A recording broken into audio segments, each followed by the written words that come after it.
What up and welcome to Rama Screen YouTube channel, and here's my review of Netflix new miniseries, The Last Night at Tremor Beach. Let's rock this. Now, this show comes all the way from Spain, and you know what? Sometimes you come across a show where you're not quite fully sure if you like it or not, even after having watched the entire thing. Maybe it requires a second or third viewing to eventually make up your mind about it after you collect your thoughts.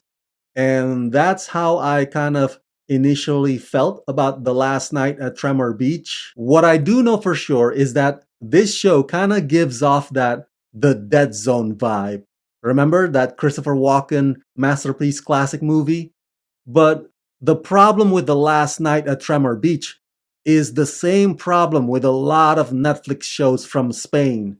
And that is, they can't seem to embrace the concept of less is more. Especially with this one. The writers are just milking the whole, is he mentally sick or is he really able to predict the future? Just milking it down to the last drop of that juice. Even when it's clear that you could have removed a couple of the middle episodes and would still get your point across. Don't get me wrong, The Last Night at Tremor Beach, to a certain extent, is intriguing and at times can be riveting.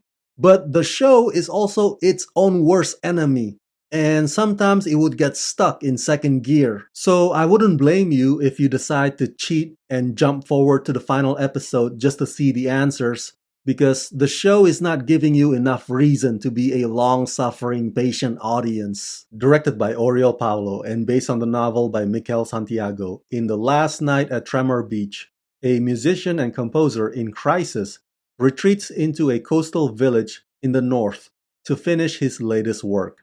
His only neighbors for miles around are a married couple living in the next house.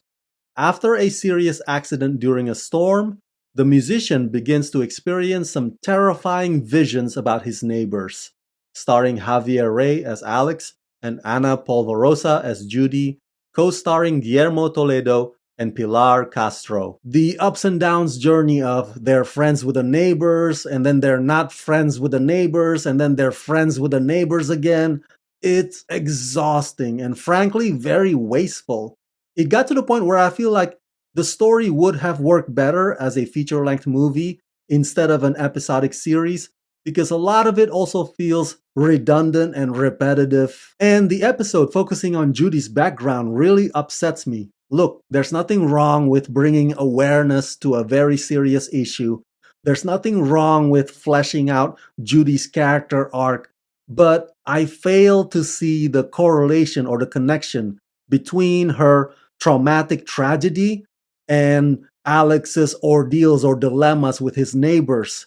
It's infuriating to sit through all that uncomfortable, sexually disturbing sequence when that hardly fits in the grand scheme of things. The location is one of the few highlights about this show that's actually decent and notable.